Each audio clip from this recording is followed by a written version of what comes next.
दो बच्चे महाराज का उपदेश सुनकर के घर लौटे।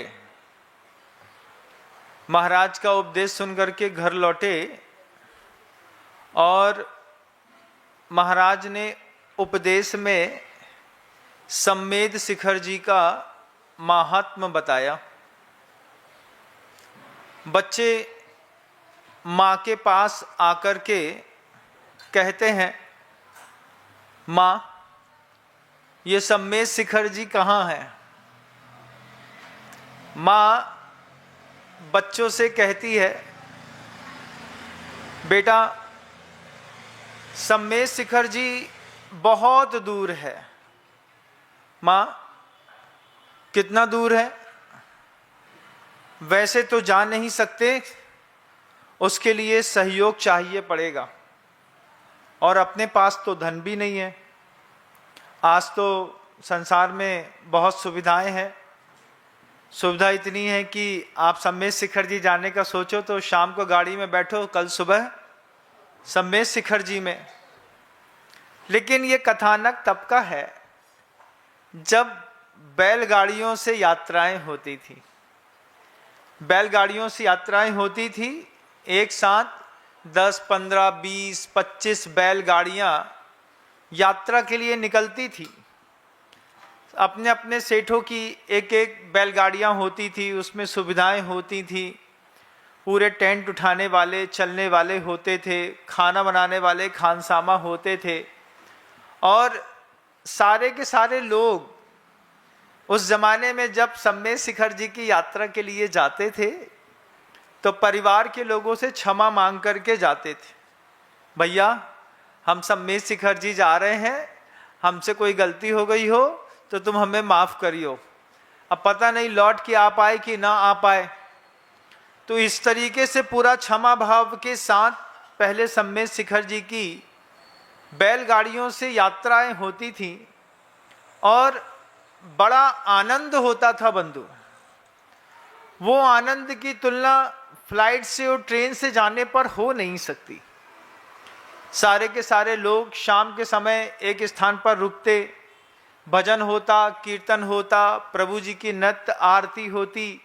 सुबह उठते कुछ चलित जिनालय भी साथ में चला करते थे, जिन जिनालयों में बीच में रख दिया प्रभु का अभिषेक, शांति धारा, पूजन इत्यादि होती थी।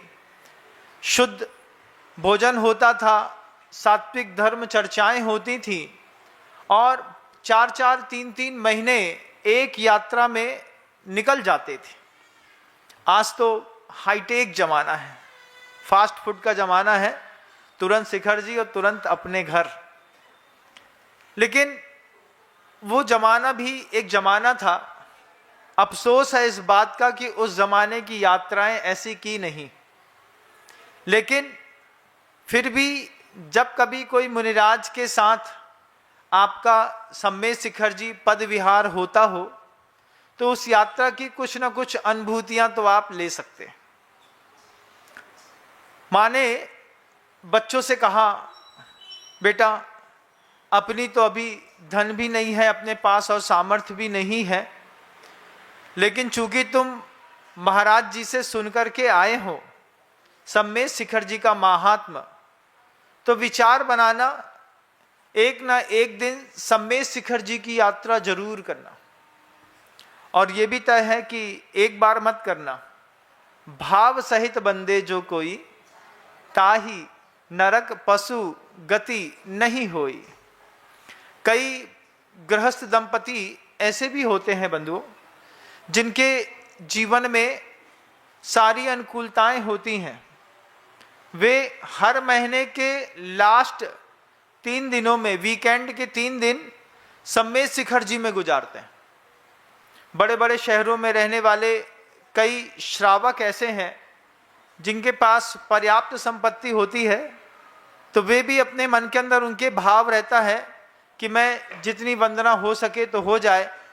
हर महीने की 2 वंदना, एक साल में 24, हर महीने की 2-2। धन और कहाँ जाएगा महाराज, इसी में लगा करके अपने आप को संतुष्ट कर लेते हैं। माँ ने बच्चे से कहा, बच्चों के मन के अंदर ये भाव आ गया कि महाराज ने जिस क्षेत्र का इतना व्याख्यान किया है, नान्यथावादिनो जिना, मुनि तो गलत बोलते नहीं, तो फिर एक बार सम्मेद शिखर जी तो जाना है। मन में कसक थी, 15-17 दिन बीते होंगे और मन के अंदर की भावना पूरी हुई।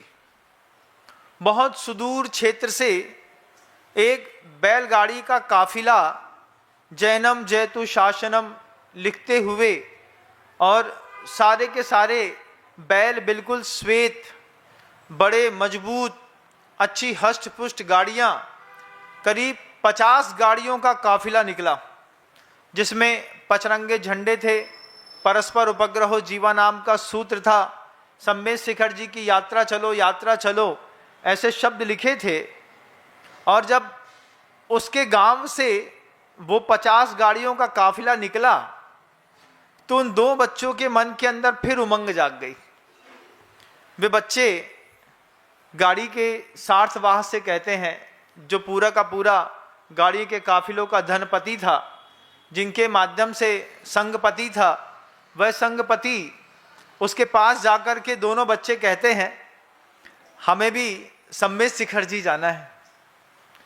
उन दोनों की व्यवहारिक स्थिति को देख करके संघपति ने उसको मना कर दिया, बोला नहीं, हमारे पास कहीं जगह नहीं है। वे दोनों बच्चे दयाद्र चित्र होकर के उस संघपति से कहते हैं कि बाबूजी, सेठ जी, हम आपकी पूरी गाड़ियों की रक्षा करेंगे, हम आपके जितने भी बैल हैं इनको भूसा देंगे, हम आपकी साफ सफाई भी करेंगे, हम आपके इस पूरे के पूरे संघ में भोजन बनवाने में भी सहयोग कर देंगे, समेट भी देंगे, आप हमें कर्मचारी के रूप में लेकिन साथ में रख लीजिए। इसकी बात को संघपति की स्त्री सुन रही थी। स्त्री को लगा कि 2 खट्टे खट्टे जबान से बच्चे दिख रहे हैं, इनको रख लो, ये कुछ नहीं तो झाड़ू पोछा साफ सुथरा करना, सामान उठाने के काम में आएंगे। तो स्त्री कहती है, बदले में हम सिर्फ भोजन देंगे और कुछ नहीं देंगे। हाँ, बहुत बड़ी कृपा हुई कि आप सिर्फ भोजन दे रहे हैं, बस साथ में ले चलिए। और सिर्फ भोजन के शुल्क पर उन 2 बच्चों ने अपनी उस यात्रा की शुरुआत करी। जय जिनेंद्र, अगर आपको मेरी वीडियो अच्छी लगती है तो प्लीज़ मेरे चैनल को सब्सक्राइब करिए, लाइक करिए, शेयर करिए। इसी तरह से अपना प्यार मुझे देते रहिए।